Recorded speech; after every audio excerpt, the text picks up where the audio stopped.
If you struggle now you will be happy for ever, if you enjoy now you will struggle for ever. ఆలోచించుకోండి. మనం ఎన్నో గొప్ప అయినా మనకేదో కష్టాలు ఉన్నట్టు మనం ఫీల్ అయిపోతుంటాం అనమాట. చాలా కష్టాలు ఉన్నాయి, మేము పని చేయలేము అని చెప్పేసి. దానికోసం ఒక చిన్న ఉదాహరణ చెప్తాను.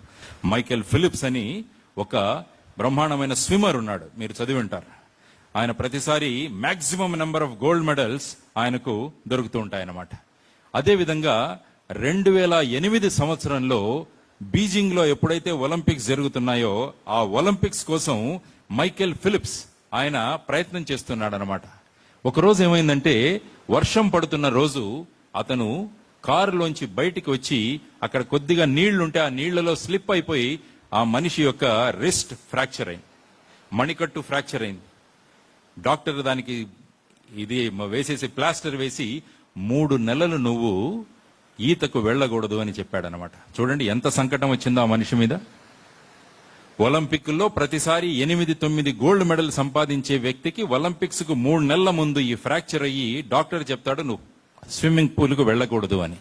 కానీ మనలాంటి వాళ్ళైతే ఏమైపోతుందంటే చాలా ఎంతో కంగారు పడిపోయి బాధపడిపోతాం. కానీ మైకేల్ ఫిలిప్స్ బాధపడలేదు. ప్రతిరోజు క్రమం తప్పకుండా స్విమ్మింగ్ పూల్ కు వెళ్లి స్విమ్మింగ్ పూల్ యొక్క గోడ మీద కూర్చొని కాళ్లను నీళ్లలో ఉంచి ఆయన అలా కొడుతూ ఉండేవాడు అనమాట. 5 గంటలు ఈ పని చేస్తూ ఉండేవాడు. లేకుంటే మనకు ప్లాస్టర్ అవగానే మనం వెళ్లి హ్యాపీగా కూర్చొని టీవీ చూసుకుంటూ ఉండేవాళ్ళం. కానీ మైకేల్ ఫిలిప్స్ అది చేయలేదు. వెళ్లి స్విమ్మింగ్ పూల్ గట్టు మీద కూర్చొని కాళ్లు కొట్టుకుంటూ మొదలు పెట్టాడు అనమాట. 3 నెలల తర్వాత ఆ ఫ్రాక్చర్ ఆయన ప్లాస్టర్ తీసేసి ఆయన మళ్ళా ప్రాక్టీస్ చేయడం మొదలు పెట్టాడు అనమాట. ఆ 3 నెలల ప్రయోగం వల్ల ఆ మైకేల్ ఫిలిప్స్ యొక్క కాఫ్ మజిల్స్ బ్రహ్మాండమైన స్ట్రాంగ్ గా తయారనమాట, కాఫ్ మజిల్స్. అప్పుడు ఒలింపిక్స్ మొదలయ్యాయి. 6 గోల్డ్ మెడల్స్ వచ్చాయి మైకేల్ ఫిలిప్స్ కి. 7వ గోల్డ్ మెడల్ కోసం అక్కడ ప్రయత్నం జరుగుతోంది.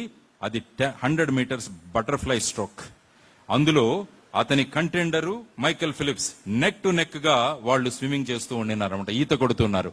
చివరి 5 మీటర్ల డిస్టెన్స్ లో మైకేల్ ఫిలిప్స్ అద్భుతమైన లీడ్ తీసుకుని గోల్డ్ మెడల్ తీసుకొచ్చాడనమాట. అక్కడ అందరికీ ఆశ్చర్యమైంది.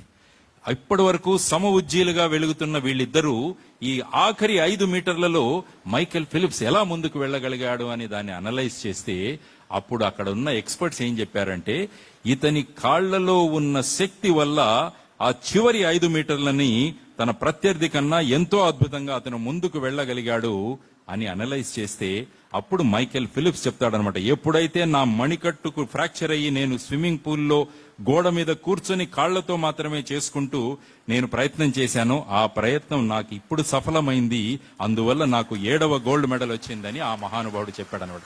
కాబట్టి మన మీద ఎప్పుడైతే సంకట పరిస్థితి వస్తుందో ఎటువంటి నిరుత్సాహము మనం పడకుండా దాని నుంచి మనం బయటికి ఎలా వెళ్ళాలి అన్నది మనం ఆలోచన అనమాట. ఎప్పుడు సంకట పరిస్థితి వచ్చినప్పుడు ఎప్పుడు భయపడిపోకండి. మీరు దాన్ని ఎలా ఎదుర్కోవాలని మీరు నిర్ణయించుకున్నప్పుడు ఇటువంటి మైకేల్ ఫిలిప్స్ లాంటి వాళ్ళు మీకు బ్రహ్మాండంగా కూడా ఇది అవుతారనమాట.